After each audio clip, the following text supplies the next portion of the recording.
So today we're back on Anime Expeditions, and we're going to be checking out a pretty weird team that actually did just get nerfed, but still does some pretty crazy damage.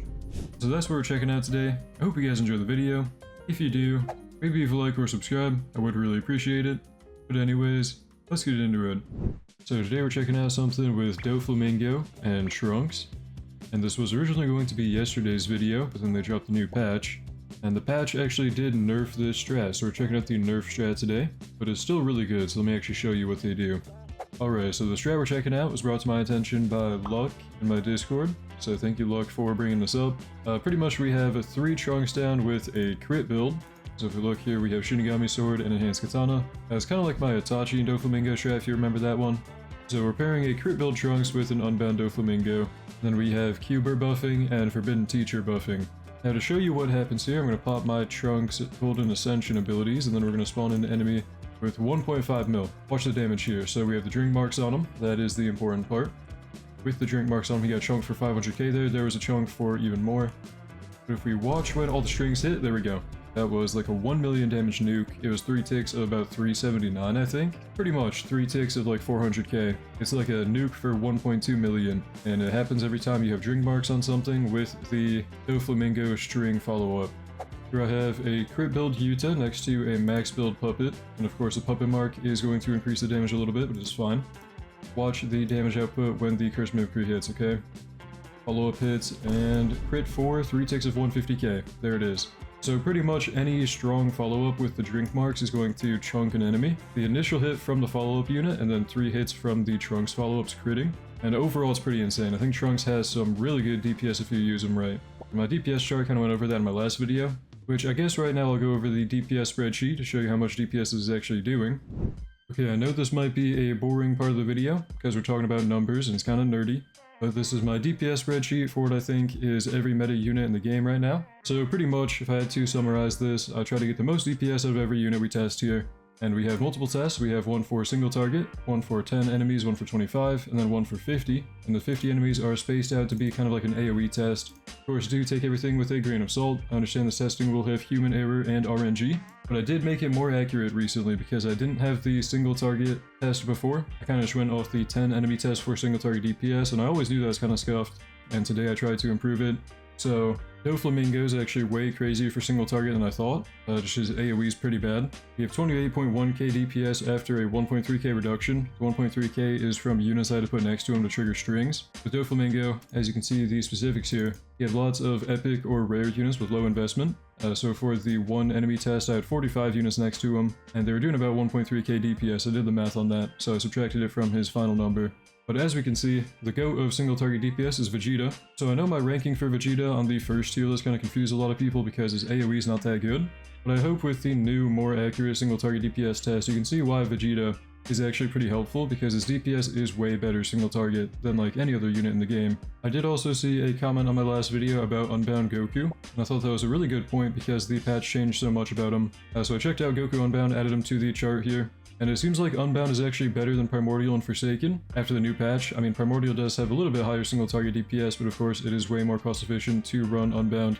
I'm not really going to go over every unit one by one on here, so hopefully you can kind of look at these numbers and understand for yourself what the DPS differences are. I'm not going to change the tier list today because I don't think these DPS numbers are entirely accurate, like specifically with Doflamingo here. I'm looking at him because Doflamingo is like conditional in that he needs 45 units in his range to kind of keep triggering his strings, right? So if you don't have a full squad of people spamming units next to Doflamingo, he's not actually going to get this DPS like ever. And I don't think I want to rank him based on this yet, but we'll see. I do want to start putting more emphasis on Itachi now as well, because I've kind of seen that being taken the wrong way. Don't take it as Itachi is bad because of my testing kind of saying that he was just kind of alright. It really depends with Itachi, because as we can see from the 25 test with like a bunch of clumped up enemies for him, if he has clumped up enemies, he does like the best DPS in the game. So it's kind of hard to rank him on an actual DPS chart, because he does have a really high ceiling for DPS. I do want to emphasize that this is a good unit for damage. It's just really hard to kind of objectively rank him, because hypothetically there's just so much like variance in his damage output. Looking at the spreadsheet now, we can pretty clearly make the distinctions between like, okay, Vegeta has some crazy single target DPS, but obviously in the AoE test he really kind of falls off. I think overall, as long as you know where to kind of look on this spreadsheet, it is pretty helpful for knowing who's good for like what kind of DPS. But of course, once again, this is all human testing, this all could have error, and expected to kind of improve over time. But here we have the Trunks plus Dofi method. Okay, the focus of the video. Got kind of sidetracked with my DPS spreadsheet here because I did make some changes.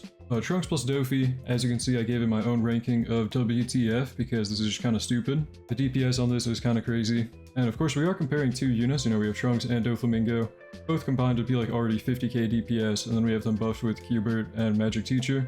So of course the DPS is expected to be pretty high, but because of the way that Trunks is also buffing Doflamingo, you can see the DPS output here is actually like even higher than just kind of putting their DPS numbers together. Of course right here I do have a little disclaimer that the damage is very burst heavy, because Doflamingo and Trunks both have their follow-ups on cooldowns after the initial hit, so the damage is very front-loaded, and after the initial burst of damage it kind of slows down on DPS, so... To clear up a couple things also just while I'm here. It might not make sense that Kenpachi has a slower kill time on one enemy versus 10. It seemed like his follow-up for when an enemy gets below 10% HP triggered slower when there was only one enemy. I don't really know why, but I guess it's kind of how that's coded. I don't know. With Grimjow, I'm really confused by this one, because like, this one wasn't crit RNG. Okay, this literally can't be crit RNG because my Grimjow build had 100% crit, but he just kind of cleared one enemy slower than 10, and I don't really know why. This one's a mystery to me. I do try my best to explain my testing process here. Yeah, okay, enough talking about the DPS spreadsheet. Hopefully the numbers were helpful, I don't know.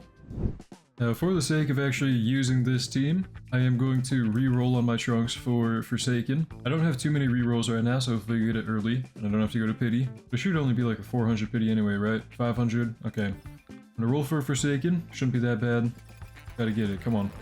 I am kind of thinking about this strat, like, okay, I don't know what content to even show this off in for the most part, because if we go in tournaments, which are really one of the only hard content in the game, tournaments nerf crit now, so this strat won't really work. So I don't really know what content to show off this strat in. I guess we'll do something, but I don't know. I feel like there's not really too much to do right now, not too much like hard content to clear. But we got Forsaken on the drink, there we go.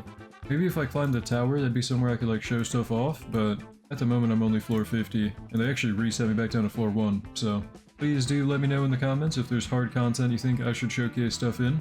But at the moment, all I'm really thinking of is the Crow invasion, so I guess we'll try this out. I don't know. First wave, we have 4k HP. That's something. I mean, I'm guessing this track can probably clear it pretty easily, but I guess we just kind of wait till the end and see what happens. I mean, I don't know. This shouldn't be really too hard until the final boss, so...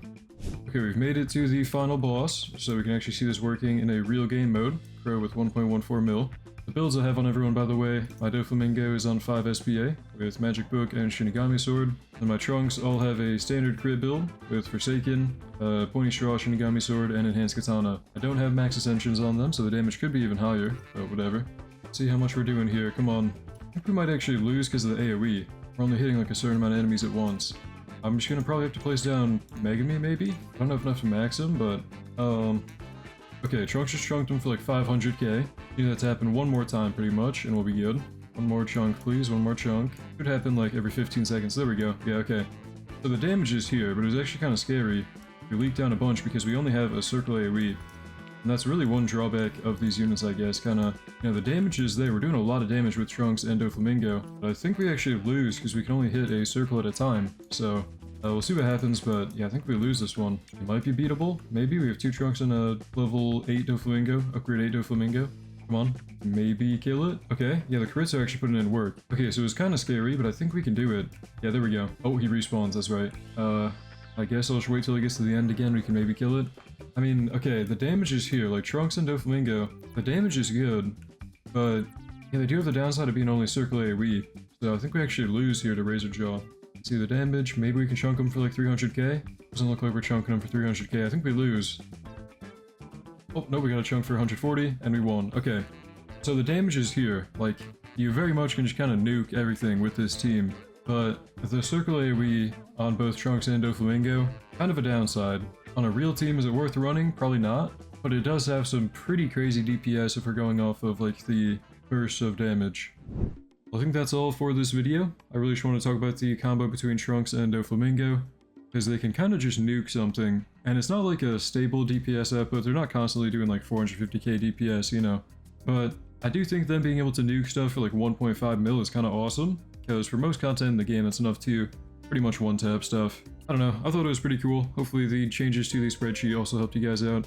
Otherwise, there's not really too much to do in Anime Expeditions. I mean, I'm working on the Dragon's Wish, but that's kind of it. Thank you to my channel members for making the video possible. You guys are the best. Thank you for watching. Hope you enjoyed. Hope to see you in the next one. And have a great day.